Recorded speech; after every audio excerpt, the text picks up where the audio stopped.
The Sens held practice at Canadian Tire Center on Monday, getting set for their trip to Buffalo and their game against the Sabres on Tuesday night. And it was a very intense practice on Monday, gearing up for the trip to Buffalo. I think our team game is, it's been 10, 11 games now. It starts to get better, you would hope, as the season progresses. I think before the Colorado game, we'd seen a lot of the same tendencies where we hadn't given up a lot. I think we were seventh going into the Vegas game or something like that. And, the Colorado game was almost 3 offensive games in one. It got away from us that night, but I like that we've rebounded. Some quick news and notes of the day. Shane Pinto and Artem Zub were back on the ice. Good news for the Sens, though they did not take line rushes on their respective pairings. They were kind of slotted in as the fourth D pairing on those line rushes as just extras at practice today. They did nonetheless make an appearance at practice. Zub made it through the entirety of practice, while Shane Pinto stayed for the beginning before leaving halfway through. Travis Green says it's no concern that Pinto left halfway through, and Artem Zub, though he did not give clearance on whether he will play tomorrow night in Buffalo, is expected to return in short order. It's good, just good to see guys and just get together. Just like it's fun, yeah, I like it. Yeah, it's good practice. Yeah, just we'll see how the days go after. Just skate tomorrow morning. We'll see. I haven't seen him a lot lately, but he looks good. He looks like he hasn't missed any time. So I'm not sure what his timeline is, but we're excited to have him back soon. You know what you're gonna get out of him every single night. He competes hard. He's strong. He moves pucks well. So.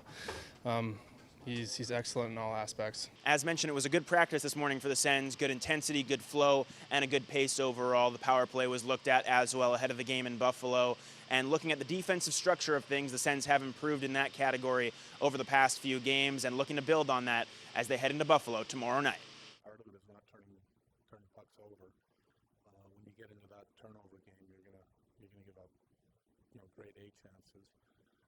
Part of it is just your details in your own zone and reading off each other, talking, communicating, understanding what your system is.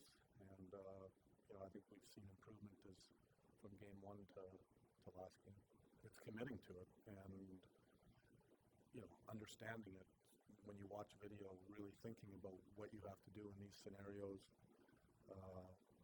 But they've done a good job so far in that area. That was kind of one of our main tactics in training camp. So Greener's harping on us pretty hard with the D zone stuff, and I feel like you can see it paying off in games. Travis Green has also highlighted in the past the importance at improving their play and playing a different style on the road. Well, the Sens will get a lot of opportunities to play that different style at home and on the road this month, specifically lots of back and forth home and away games, and they get a chance to do so once again tomorrow night in Buffalo.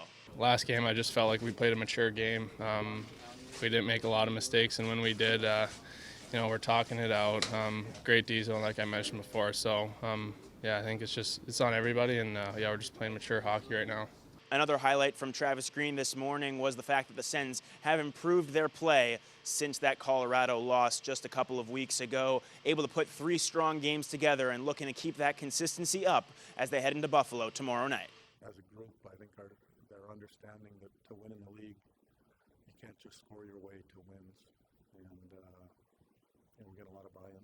The Sens now with a couple of games against 2 teams that are struggling to get going out of the gate so far this year. Buffalo on the road, and then coming back at home for a Thursday night game against the New York Islanders, who also are struggling to get going so far this season. An opportunity is there for the Sens to improve their play and to pick up wins over the next couple of games and throughout the rest of this week before heading on the road to Boston and Toronto. I mean, even the Vegas loss, that's one of the best teams in the league. And we were right there. We probably should have won that game. So, I've mentioned it before, every single road game we're right there. We just got to play a full 60 and we'll get it. The Sens will skate on Tuesday morning, getting set for their tilt against the Buffalo Sabres on Tuesday night from KeyBank Center. For Sens 360, I'm Jackson Starr.